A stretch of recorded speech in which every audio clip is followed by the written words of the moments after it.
I'm looking at a quick little revision sheet for 10 Maths Methods Term 3 exam. So the first one we've got is factorise and solve. So always being careful to read if we're factorising or if we're factorising and solving. So in this case, we're going to look at our A, B, C. We've got a monic quadratic there. So we've got A equals 1, B equals 3, and C equals -4. So our AC is equal to -4 and our B is equal to 3. So we're looking for two numbers that will multiply to give -4 but add to give 3. So if we do 4 times -1, that will give us -4, and 4 plus -1 will be equal to 3. Because we have that monic quadratic where the A is equal to 1, we're able to write that into the bracket straight away as x plus 4, x minus 1 equals 0. That's the factorising part. Then for the solving, we're using our null factor law. So we can say that then our x plus 4 must equal 0, or our x minus 1 is equal to 0. If our x plus 4 equals 0, that means that our x must be equal to -4. If our x minus 1 equals 0, that means our x must be equal to 1. So our two answers for that are -4 and 1. In number 2, we've got a non-monic quadratic, so we don't have an A equals 1. Our A is equal to 2, B is equal to 7, C is equal to 6. So we're looking for two numbers that will multiply to give 12, but add to give 7. So the two numbers that will do that are 3 and 4. So then we are going to replace that 7x with 3x and 4x, and then factorise by grouping. So we've got 2x squared. We're going to add 3x and 4x plus 6 equals 0. So we've only changed the 7x part of it. Now we're going to look at the first two terms, and they have a common factor of x. So we'll do 2x plus 3 in the bracket. Then in the second set of two terms, the 4x and the 6, they have a common factor of 2. So we can do 2 outside of 2x plus 3. We're then able to take that common bracket out the front, 2x plus 3, and inside the other bracket we'll go x plus 2 equals 0. We're then able to use that null factor law, like we did in the previous one, to say that 2x plus 3 must equal 0, or x plus 2 equals 0.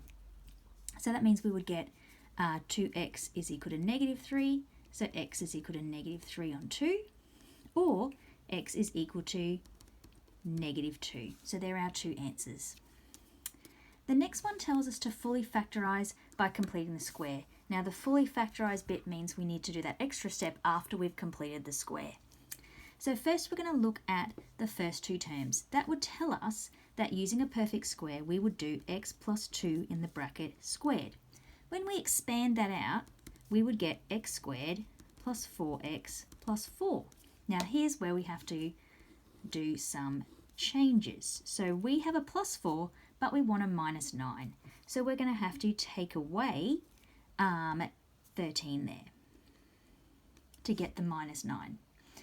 So then we will write that as x plus 2 squared take away 13. And that will, we haven't finished there, so we've got to do our factorising part of it. So we're making that 13 a square number so that we can do difference of two squares. So we'll write it as x plus 2 squared minus root 13 squared. That way we can then do the fully factorising part where we can do x plus 2 plus root 13 and x plus 2 take root 13. So we're treating it like a difference of two squares. We're doing the plus and the minus. We haven't been asked to solve it, so we would just leave it at that. Then our next one says use the quadratic formula to solve. Now our quadratic formula is that x is equal to -b plus or minus the square root of b squared minus 4ac over 2a. So we're going to write down what our a is, 3, b is -1, c is -6. So we're going to put that into that formula. So we've got x is equal to -b. Now our b is already -1, so that will become +1, plus or minus the square root of, now that's -1 squared, take 4 times 3 times -6 over 2 times 3. Now we're going to work that out. So we've got 1 plus or minus the square root of. Now, negative 1 squared is just going to be 1. And we're taking away 4 times 3, which is 12, times negative 6 will be negative 48. And 2 times 3 is 6.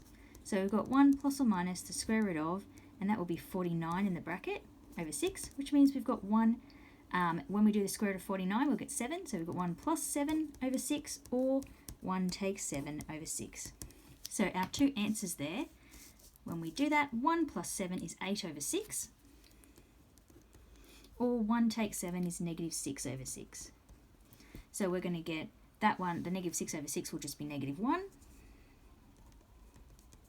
And the 8 over 6, we can leave it as that, or we can change that to our 4 on 3, or 1 and a third. I'm just going to write the 4 on 3 there. So I've put my two answers over to the side. Turning to the next page, we have solving the following inequality. Now with these ones, I like to treat, so firstly I'm going to take that 10 over, x squared plus 3x, take away 10 is greater than or equal to 0. Now I'm going to just graph y equals x squared plus 3x minus 10, because I need to be able to visualize which bit is above 0 and below 0. So when I graph that, I want my x-intercepts and my y-intercept and my x value of the turning point. Don't necessarily need the y value of it.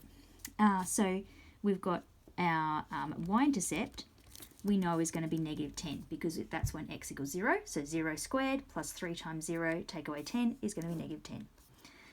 Our x-intercepts, we're going to have to factorize this so that we can then get the x-intercepts. So if we factorize that, we've got a is equal to 1, b is equal to 3, c is equal to negative 10. So we're looking for two numbers that will multiply to give negative 10, but add to give 3.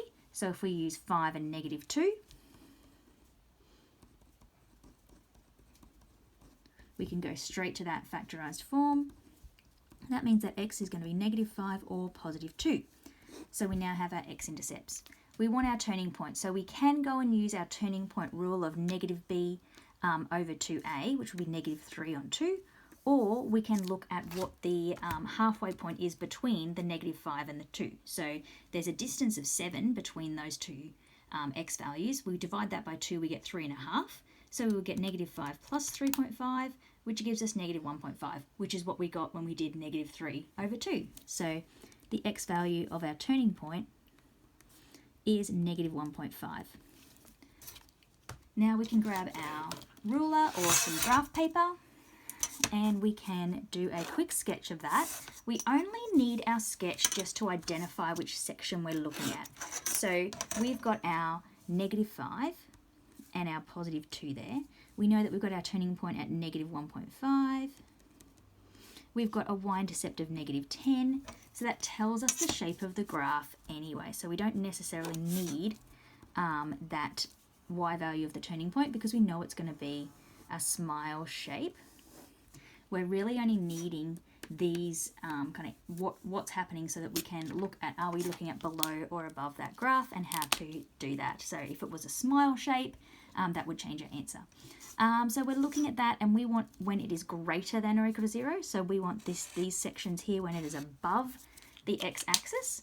So then our answer to that would be when x is less than negative 5,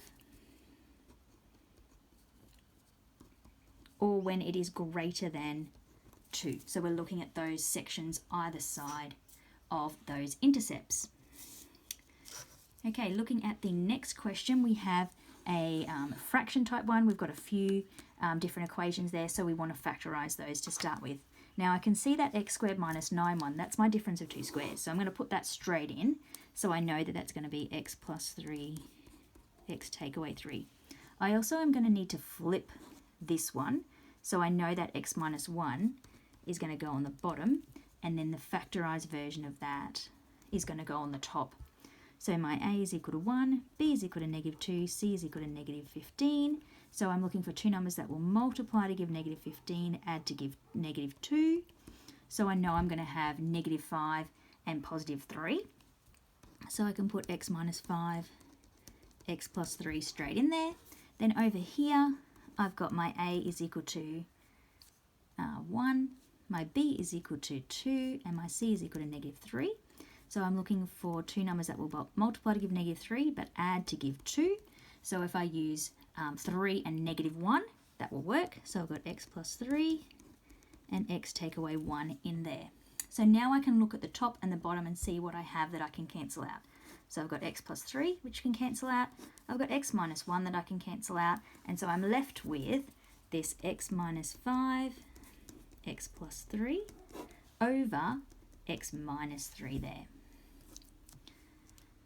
Okay, having a look at our sketching one here now, where we've got it in turning point form. So straight away, we're able to say our turning point is going to be negative 1, positive 6. So I can put that on my graph straight away.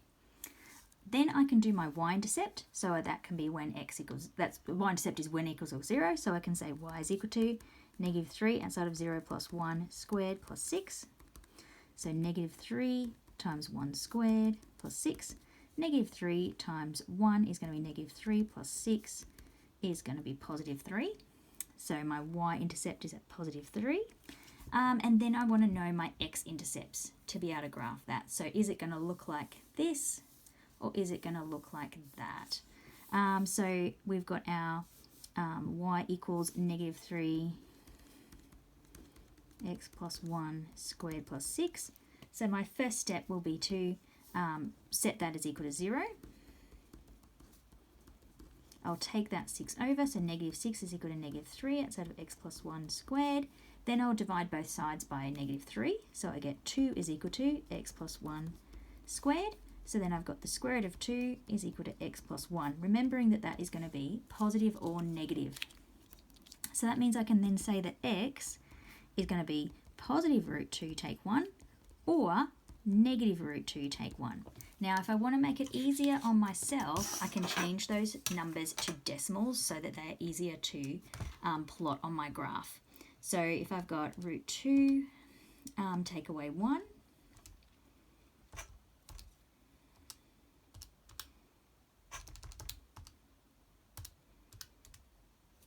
now when you're putting that in, just remembering that we've got root 2, then arrow across, take away 1, gives us 0.414. And then if I've got negative root 2, and I'm taking away 1 from that, I'll get negative 2.414. So I've got on my calculator negative 2.414 and 0.4 there. So that does fit my shape. And so there is my sketch.